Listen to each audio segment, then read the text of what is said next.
Hello guys, good morning. This is Coach JM Cañete, no? So, a short video lang para sa lahat ng mga iWatchers natin. Okay. Lahat naman tayo, no, may mga pangarap sa buhay. Lalong-lalo na mabago yung buhay natin, matulungan yung parents natin, mga pamilya natin, makuha yung mga goal natin sa buhay, no?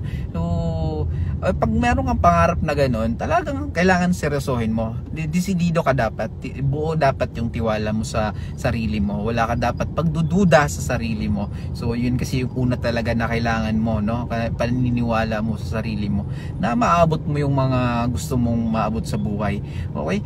Kailangan lang talaga everyday trabahuin mo. Depende yan sa sipag mo kasi sa pang araw-araw na ginagawa mo, no? So nagagamit mo ba yung oras mo ng tama? So I suggest na kung talagang porsigido ka na makuha agad-agad yung mga pangarap mo sa buhay, is talagang seryosohin mo na. Araw-arawin mo yung negosyo mo. Araw-arawin mo na magsipag ka, no, para maabot mo ng mabilisan yung resulta na gusto mo. Okay? Naniniwala kasi talaga ako na pag may itinanim ka o may ginagawa ka sa araw-araw para makuha mo yung mga pangarap mo sa buhay, meron at meron kang resulta na makukuha, no? Magkaiba yon yung walang ginagawa sa everyday at may ginagawa everyday. So imaginein mo to, kung may ginagawa ka araw-araw, sa mga susunod na araw meron at meron kang resulta na makukuha niyan. Okay, hindi mo man nakuha agad-agad nung araw na yon, susunod na araw sure ako makukuha mo yung resulta na gusto mo.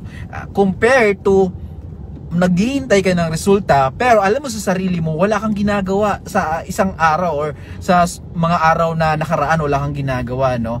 So asahan mo na wala ding resulta. So saan ba siyempre mas gusto natin yung magkakaroon tayo ng resulta. So para mangyari yon, kailangan mong araw-arawin yung ginagawa mo. Okay? So para sa sarili, para sa pangarap, walang imposible. Basta ikaw desidido na mabago yung buhay mo, asahan mo na mababago talaga yan. Bye-bye!